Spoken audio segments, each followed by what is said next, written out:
আপনি যদি মনে করেন বিশ্বের সবচেয়ে কঠোর নিরাপত্তা ব্যবস্থা শুধু মার্কিন প্রেসিডেন্টকে ঘিরেই গড়ে তোলা হয়, তাহলে রাশিয়ার প্রেসিডেন্ট ভ্লাদিমির পুতিনের নিরাপত্তা বলয় সম্পর্কে জানলে আপনার ধারণা বদলে যেতে পারে। নিরাপত্তা বিশ্লেষকদের মতে, তাকে ঘিরে এমন একটি বহুস্তর বিশিষ্ট সুরক্ষা ব্যবস্থা গড়ে তোলা হয়েছে যেখানে প্রতিটি পদক্ষেপ আগেই পরিকল্পিত হয় এবং প্রতিটি স্তর কঠোরভাবে নিয়ন্ত্রিত। পুতিনের ব্যক্তিগত নিরাপত্তার দায়িত্বে রয়েছে রাশিয়ার ফেডারাল প্রোটেক্টিভ সার্ভিস FSO। এই সংস্থার প্রধান দায়িত্ব হল রাষ্ট্রপতিকে সম্ভাব্য সব ধরনের নিরাপত্তা হুমকি থেকে সুরক্ষা প্রদান করা। সংস্থাটির প্রকৃত সদস্য সংখ্যা কখনোই আনুষ্ঠানিকভাবে প্রকাশ করা হয় না, তবে বিভিন্ন আন্তর্জাতিক প্রতিবেদনে ধারণা করা হয় এতে কয়েক হাজার সদস্য কর্মরত রয়েছেন। তাদের মধ্যে মাত্র অল্প সংখ্যক সদস্য সরাসরি পুতিনের আশেপাশে থাকেন, আর বাকিরা বিভিন্ন গোপন স্থানে অবস্থান করে পুরো নিরাপত্তা ব্যবস্থার সমন্বয় করেন। তবে তাদের দায়িত্ব শুধু অস্ত্র হাতে পাহারা দেওয়ার মধ্যেই সীমাবদ্ধ নয়। নিরাপত্তা সদস্যদের কাছে থাকে অত্যাধুনিক স্নাইপার রাইফেল, বিশেষভাবে তৈরি প্রতিরক্ষামূলক সরঞ্জাম, উন্নত যোগাযোগ ব্যবস্থা এবং ইলেকট্রনিক জ্যামিং প্রযুক্তি।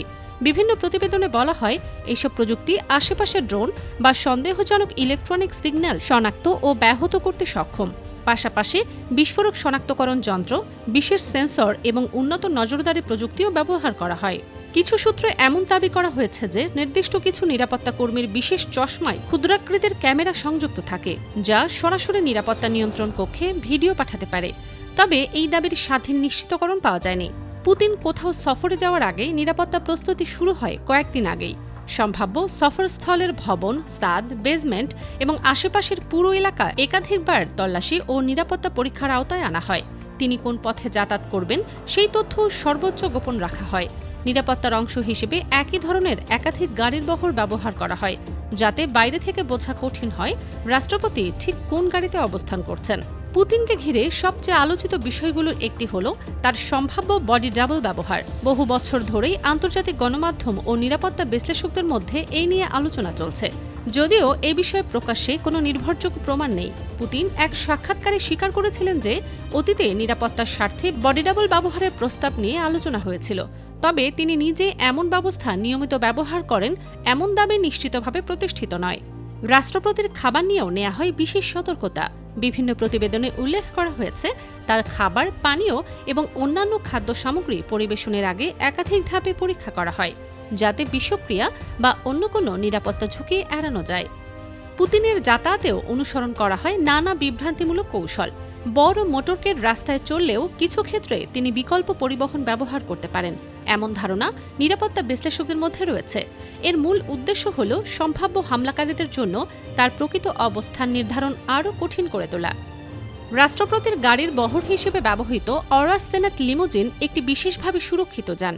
নির্মাতাদের দাবি অনুযায়ী এটি বুলেট প্রতিরোধী, বিস্ফোরণের ধাক্কা সহ্য করার উপযোগী এবং রাসায়নিক হামলার ঝুঁকি মোকাবেলার জন্য উন্নত নিরাপত্তা ব্যবস্থায় সজ্জিত। তবে জনপ্রিয় বিভিন্ন আলোচনায় গাড়িটির সক্ষমতা নিয়ে যে অতিরঞ্জিত দাবি করা হয়, সেগুলোর অনেকগুলোর স্বাধীন নিশ্চিতকরণ পাওয়া যায়নি। পুতিনের ব্যবহৃত বিশেষ বিমান নিয়েও রয়েছে ব্যাপক আলোচনা। জানা যায় এতে অত্যাধুনিক যোগাযোগ ব্যবস্থা, উন্নত নিরাপত্তা প্রযুক্তি এবং ইলেকট্রনিক প্রতিরক্ষা ব্যবস্থা সংযুক্ত রয়েছে। তবে এটি ব্যালিস্টিক ক্ষেপণাস্ত্র প্রতিরোধ করতে পারে বা সব সময় নির্দিষ্ট সংখ্যক যুদ্ধবিমান এটিকে এসকর্ট করে। এই ধরনের দাবির পক্ষে নির্ভরযোগ্য সরকারি তথ্য প্রকাশ করা হয়নি। 2022 সালের পর থেকে আন্তর্জাতিক গণমাধ্যমে আরও একটি বিষয় আলোচনায় আসে। বিভিন্ন প্রতিবেদনে দাবি করা হয় নিরাপত্তাজনিত কারণে পুতিন অনেক ক্ষেত্রে একটি বিশেষ ট্রেন ব্যবহার করেন। বাইরে থেকে এটি সাধারণ রাশিয়ান ট্রেনের মতো দেখালেও ভেতরে উন্নত যোগাযোগ ব্যবস্থা, নিরাপত্তা সরঞ্জাম এবং অন্যান্য বিশেষ সুবিধা রয়েছে বলে বিভিন্ন সূত্রে উল্লেখ করা হয়েছে। পুতিনের সঙ্গে সাক্ষাৎ করাও অত্যন্ত কঠিন। সাংবাদিক, বিজ্ঞানী, রাজনীতিবিদ কিংবা বিদেশি প্রতিনিধি দল সবার ক্ষেত্রেই কঠোর নিরাপত্তা যাচাই বাছাই করা হয়।